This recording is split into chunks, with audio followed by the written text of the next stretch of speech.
Hello, my name is Aroshi Nanayakkara. I'm the CEO of the global consulting company. How committed are you? So I would say I'm very committed. I believe in looking at things in a deep way rather than in a superficial way, and which requires a lot of commitment. So you go really deep down into the issue rather than looking at it on the surface level. Requires quite a bit of commitment.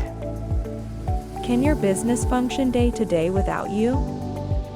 So in the consulting business, you need different people operating at different levels. So the report writing, the model development, all of that can happen at a different level. But to really understand issues that an organization is having and probably coming up with the best suited solution, I would think you require somebody at a high level and at a more strategic level. So I definitely get involved in that. What differentiates your product from the competition?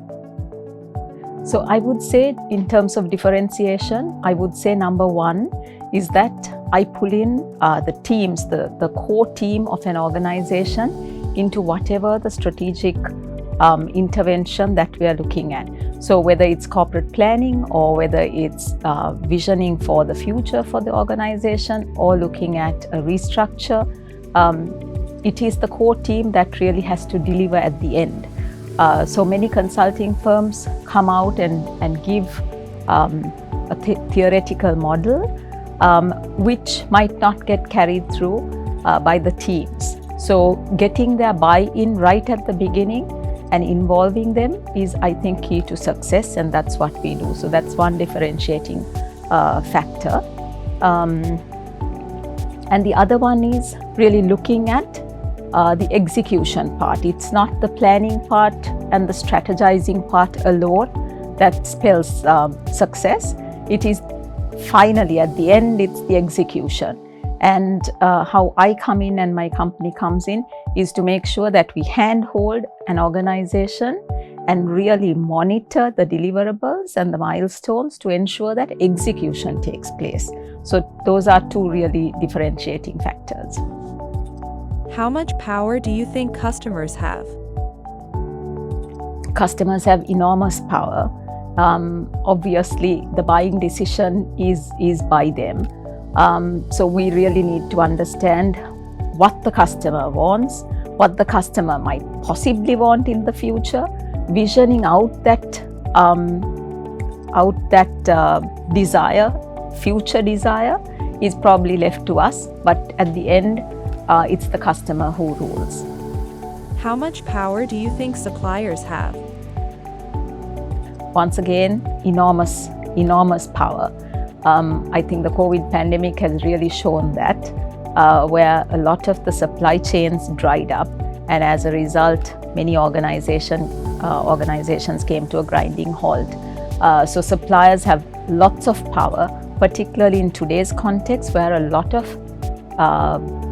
the backward requirements are outsourced. So rather than having verticals where backward integration is taking place for an organization, many of that is now outsourced. So as a result, suppliers have a lot of power as well. What's the smartest way to fund an operation in the middle of an economic crisis? So this is coming from the banking side as well. In the midst of an economic crisis, your funding bases actually dry up. Your funding sources will also be constrained. So because of that, to look at external funding becomes difficult.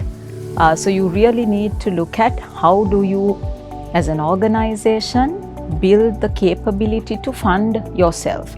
And one of the key things that, again, the pandemic has shown is that you have to have a certain backup and possibly low levels of gearing, which allow you to survive in a situation like this, at least for a period of 6 months. What's your appetite for risk? In terms of myself personally, I think my appetite for risk is quite high. I've moved from banking into HR, into risk management. So if I see something interesting and I see an opportunity, I take it. So risk taking is a bit high. Are you truly harnessing technology? In terms of technology, I think Sri Lanka particularly, we have sectors of excellence where technology is really being harnessed, and you're looking at AI and Internet of Things and all of that coming in to play a very strategic role.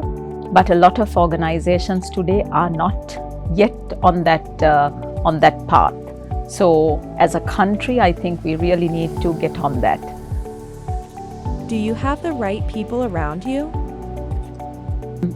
So this is a challenge that every company faces, and there is no doubt that you have to have the most suited, the best people around you.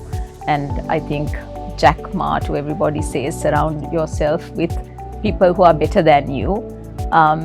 In today's context with Sri Lanka, it becomes difficult because we've got high migration, high attrition, and high movement of labor. So it's becoming increasingly difficult. But I think, so for me personally, I would think it is not where it should be. Definitely work in progress. What keeps you going? So I have a passion to deliver value. Whether it's in corporate planning or an HR intervention or restructure or training.